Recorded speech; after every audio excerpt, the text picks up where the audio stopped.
থেকে অ্যাকচুয়ালি আমার শাশুড়ি মা আমাকে অনেক অনেক সাপোর্ট করে।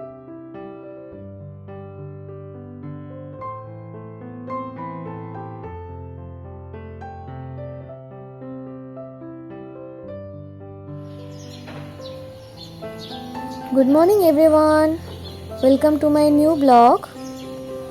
তোমরা সবাই কেমন আছো আগে বলো। আমি ঠিকঠাক আছি। তোমরা তো জানো আমি নিত্য নতুন স্যান্ডউইচ ট্রাই করি, তো আজকে একটু এগ স্যান্ডউইচ বানাবো ভাবছি, কারণ বাড়িতে কতগুলো বয়েল এগ ছিল, তো সেগুলো দিয়ে আমি এগ স্যান্ডউইচ আজকে বানাবো। বাড়িতে যে কটা জিনিস আছে সে কটা জিনিস দিয়েই বানাবো। তো আমার কাছে কিছু ক্যাপসিকাম ছিল, তো সেটাকে একটু টুকরো করে কেটে নিলাম এগের সাথে, এবং আমি এটাকে হেলদিভাবে বানাচ্ছি, তো সেই জন্য কোনো মেয়োনিজ এর মধ্যে দেবো না। এর মধ্যে আমি দই অ্যাড করব। এর সঙ্গে দিলাম আমি ব্ল্যাক পেপার এবং মিক্সড হার্বস, এবং তার সাথে দিলাম সল্ট। তো এগুলোকে ভালোভাবে মিক্স করে নেবো এখন।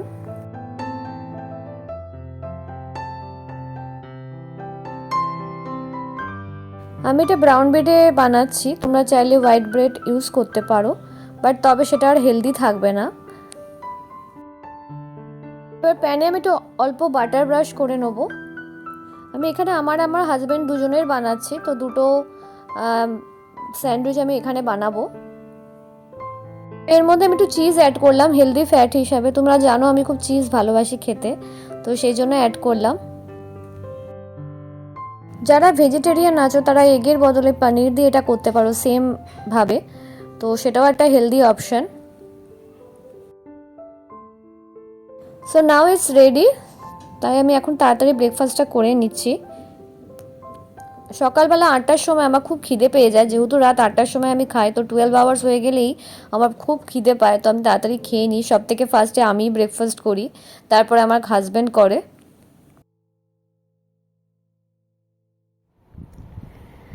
অনেকদিন পর তোমাদের কাছে আবার ফিরে এলাম। অ্যাকচুয়ালি ফিরে এলাম না, সামনাসামনি ভাবে কথাবার্তা বলবো বলে আর কি এলাম। সবসময় ব্যাকগ্রাউন্ডেই কথা বলছি বেশিরভাগ টাইমটা, তো সেই জন্যই ভাবলাম যে তোমাদের সামনে আবার কিছু কথা কিছু টপিকস নিয়ে কিছু আলোচনা করব, কিছু ডিসকাশন করব, তো সেই জন্যই এলাম আর কি। তো এই জাস্ট আমি চান করে এলাম, চুলটা যা শুকিয়েছে, তো দেখছিলাম যে চুলটা অনেকটা বড় হয়ে গেছে, তো ভাবছিলাম একটু হেয়ার কাট করবো, দেখি কি হেয়ার কাট করা যায়। অ্যাকচুয়ালি আমার একটু ওয়েভি টাইপের হেয়ার, তো ওয়েভি টাইপের হেয়ার সব হেয়ার কাট স্যুটও করে না। স্ট্রেট হেয়ারে যেমন সব রকম হেয়ার কাটই ভালো লাগে, বাট ওয়েভি হেয়ারে সব রকম হেয়ার ভালো লাগে না। তো সেই জন্যই আমি বেশিরভাগই লেয়ার করি, স্টেপ কাট করি, এইসবই করি আর কি। অ্যাকচুয়ালি ওয়েভি হেয়ারের প্রবলেমটা কি, আর স্টেপ আর লেয়ারটা করলে কিছুদিনের মধ্যে না লেয়ারের তলাটা খারাপ হয়ে যায়, তো সেই জন্য বারবার করতে হয় আর কি।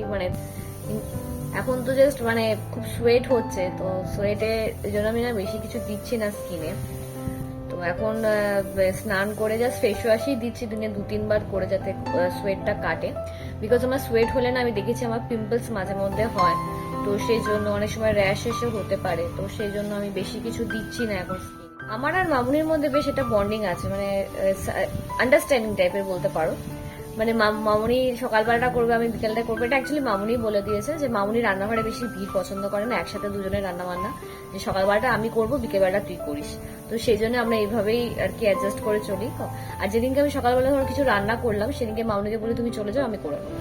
তো এই জন্য একসাথে যাতে আমাদের মধ্যে ক্ল্যাশ না হয়, সেই জন্য আমাদের যে কোনো একজন আমাদের রান্নাঘরে থাকে। যেমন মর্নিংটা আমি ব্রেকফাস্ট করি, তোমরা দেখো তখন কেউ থাকে না, আমার শাশুড়ি মা একটু দেরি করে ঘুম থেকে ওঠে, তো উনি ঘুমান, তখন আমি মর্নিং এ ব্রেকফাস্ট করি, এবং আমার হাজবেন্ডের জন্য ব্রেকফাস্ট রেডি করি, এইসব করি আর কি। বিয়ের পর থেকে অ্যাকচুয়ালি আমার শাশুড়ি মা আমাকে অনেক অনেক সাপোর্ট করেছে। আমার অনেক সময়, অনেক দুঃখ সময়, অনেক কষ্টের সময়ও মামুনি আমাকে আমার পাশে থেকেছে, তো সেই জন্য আমি মামুনির কাছে অনেক থ্যাঙ্কফুল। আর এমনি শাশুড়ি বউয়ের তো একটুখানি খুঁটিনাটি চলতে থাকে, বাট হ্যাঁ সেটা আমার আর মামুনির মধ্যে হয়, বাট আমাদের মধ্যে আবার খুব তাড়াতাড়ি মিলও হয়ে যায়। ধরো কিছু ঝগড়া হলো কিছু ব্যাপারে, কিন্তু খুব তাড়াতাড়ি আবার মিলও হয়ে যায় আমাদের মধ্যে। যেহেতু একসাথে থাকতে গেলে দুটো মহিলাদের বুঝতেই পারছেন, দুটো মহিলা একসঙ্গে থাকলে একটু হবে। যেমন আমি বাপের বাড়িতে আমার মায়ের সাথেও মাঝে মধ্যে লাগতো, আমার দিদির সাথেও মাঝে মধ্যে লাগতো, তো সেটা হতে থাকে। বাট ঠিক আছে, বাট সেটা একটা আন্ডারস্ট্যান্ডিং আছে। তো আমার আর মামুনির মধ্যে ঝগড়া হলেও আবার কিছুক্ষণের মধ্যে আবার মিল হয়ে যায়। সেটা একদিন অবশ্যই চেষ্টা করবো আমার মামুনিকে তোমাদের সামনে নিয়ে আসা। অ্যাকচুয়ালি মামুনি প্রচন্ড মাজাকিয়া টাইপের, যাকে বলতে পারো, খুব ইয়ার্কি ঠাট্টা মারে, হ্যাঁ, তো কথা বলতে বলতে কি বলে ফেলবে আমি আই ডোন্ট নো। তো সেই জন্য আমি বলি যখন কথা বলবে একটু মানে সাবধানে কথা বলো। মানে এমনি খুব মানে সবাই খুব ইয়ার্কি ঠাট্টা মানে সবাইকে আর কি জমিয়ে রাখতে ভালোবাসে, এরকম টাইপের আর কি, একটু ক্রেজি টাইপেরও বলতে পারো তোমরা। বাট আমি কিন্তু খুব সিরিয়াস টাইপের। আমার ইনফ্যাক্ট আমার বাপের বাড়ির লোকেরা সবাই খুব সিরিয়াস টাইপের। মানে আমার দিদি, আমি, মা, বাবা সবাই সিরিয়াস। মানে এত ইয়ার্কি ঠাট্টা এসব এত খুব একটা আমি পছন্দ করি না। মানে আমি তো চিরকাল একটু সিরিয়াস টাইপেরই ছিলাম। বিয়ের পর এখানে এসে কিছুটা তাও মানে বলবো যে একটুখানি হয়েছি, মানে মাঝে মধ্যে মানে কথাবার্তা বলি একটু এরকম কথা বলি, কিন্তু আগে প্রচন্ড মানে অন্যরকমই ছিলাম। 7 ইয়ার্স তো হয়ে গেছে, তো মানুষ যেমন চেঞ্জ হয় আমিও চেঞ্জ হয়ে গেছি। আমার ভিডিও তো তোমাদের কি ভালো লাগছে সেটা আমাকে একটু কমেন্টসে জানাও, বিকজ আমি নতুন নতুন আইডিয়া নিয়ে আসতে থাকি, মানে চেষ্টা করছি তোমাদের সামনে তুলে ধরার। বাট তোমরা যদি পারো তো কিছু সাজেশন দিতে পারো যে এটা এটা দেখাতে পারো, ওটা দেখাতে পারো, তো আমি সেটাও চেষ্টা করব সেটা তোমাদের সামনে নিয়ে আসার। এনিওয়ে আমাদের তো একটা রেগুলার যেহেতু এটা ডেলি ব্লগ আছে, তো ডেলি জিনিসপত্র বেশিরভাগ দেখা হবে। মাঝে মধ্যে যখন আমি ঘুরতে যাই কোথাও, হাজবেন্ডের সঙ্গে দিলাম বা দিদি বা ভাইয়ের সাথে গেলাম বা কোনো ফ্রেন্ডের সাথে গেলাম, সেটা তোমাদের সামনে আমি নিয়ে আসি। বেশিরভাগ উইকেন্ডেই সেটা হয়। তো বাদ বাকি দিনগুলো একটু ডেলি ব্লগ টাইপেরই হয়, যে যেগুলো কি খাই, কি রান্না করি, ঘরে যা যা হচ্ছে সেই সব নিয়ে তোমাদের আলোচনা করি। মাঝে মধ্যে একটু বিউটি টিপসও তোমাদের দিই। তো আর কি কি অর্ডার এলো সেটাও তোমাদেরকে দেখাই, যে এটা কিনতে পারো, তোমাদের রেকমেন্ড করি এটা তোমরা এটাও কিনতে পারো, চাইলেও কিনতে পারো, না চাইলে কিনতে পারো না।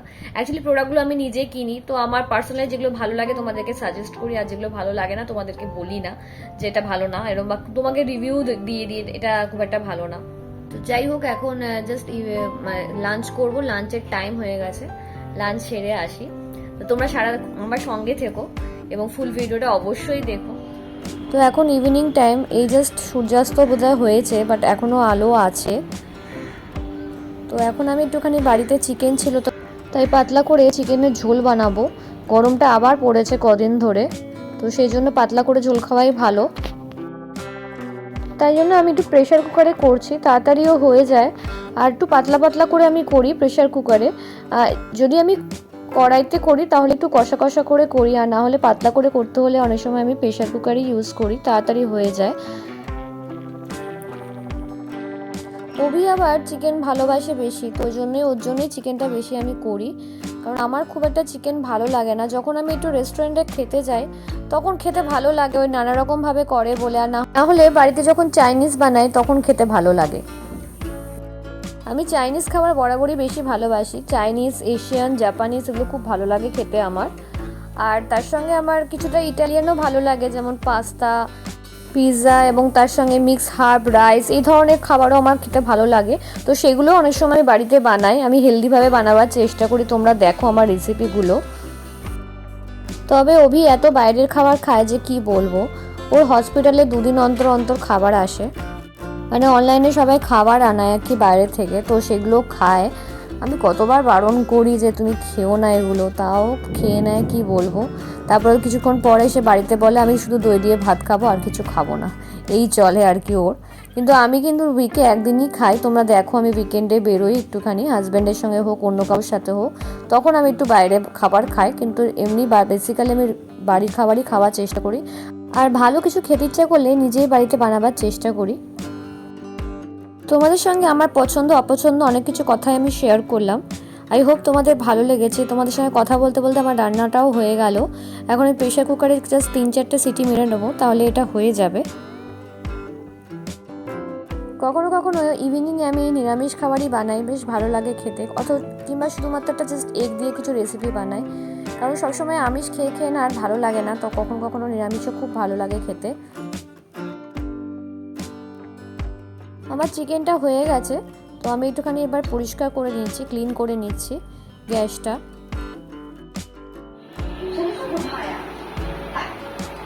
তো অভি এখন জিমে গেছে, তো আমার রান্নাবান্না হয়ে গেছে, তো আমি একটুখানি এবার টিভি দেখবো।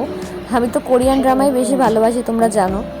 শুধু কোরিয়ান না, তার সঙ্গে চাইনিজও বেশি দেখি আমি। তো এখন রাত 8টা বাজে, এখন ডিনার টাইম। তো এখন আমি চিকেন দিয়ে পাতলা করে যে চিকেনটা বানিয়েছি ওটা দিয়ে ভাত খাচ্ছি। তোমরা যদি ভাবো যে আমি দুবেলা করে ভাত অনেক সময় খাই এতে আমি মোটা হয়ে যাব, এরকম কিছু নয়। ভাতের পোর্শনটা যদি কন্ট্রোল করে খাও একদমই মোটা হবে না, তো সেটাই ম্যাটার করে সব থেকে বেশি। আমি অনেক সময় দুবেলা করে ভাত খাই, তো তো এনিওয়ে ভুতু সামনে বসে আছে, তোকে ওর জন্য একটুখানি চিকেন লাস্টে রেখে দেবো। ও ও ভালোবাসে চিকেন খেতে, তো লাস্টে একটু ওকে চিকেন দেবো। তো আজকে সারাদিনের স্টোরি তোমাদের দেখালাম, তো আশা করি তোমাদের ভালো লেগেছে। প্রতিদিনের মতো আর কি আমি চেষ্টা করি দিনটাকে নতুনভাবে করা, নতুন কিছু রান্না করার। হ্যাঁ, সব দিন তো আর নতুন রান্না করা যায় না, কিছু কিছু দিন ভালো লাগে না খেতে, তো সাধারণ কিছুই রান্না করি। তো আজকে ওই সাধারণ একটা রান্নাই করলাম। তো সবসময় এমনি তো এই গরমে সবসময় রিচ খাওয়া উচিত নয়, জন্য পাতলা পাতলা খাওয়াটাই বেটার। কারণ মাঝখানে ঠান্ডা পড়েছিল তো তখন ভালো লাগছিল, এখন আবার গরম পড়ে গেছে তো আবার ঘাম হচ্ছে, তো একটুখানি পাতলা খাওয়াই ভালো, সেটা শরীরের পক্ষেও ভালো। এনিওয়ে, আই হোপ তোমাদের এই ব্লগটা ভালো লেগেছে। যদি ভালো লেগে থাকে প্লিজ আজকে আমার ভিডিওটাকে অবশ্যই লাইক করো এবং কমেন্টস দিও। এবং আশা করি তোমাদের সামনে আমি নতুন নতুন ব্লগ নিয়ে আসবো, নতুন নতুন টপিকস নিয়ে আসবো, তোমাদের কাছে চেষ্টা করব তোমাদের সামনে তুলে ধরার। তো আজকের মতো এখানে আমি ব্লগটা শেষ করলাম। তোমরা সবাই ভালো থেকো, আমার ভিডিওটা বেশি বেশি করে দেখো, এটাই আমি চাই। আসছি, বাই।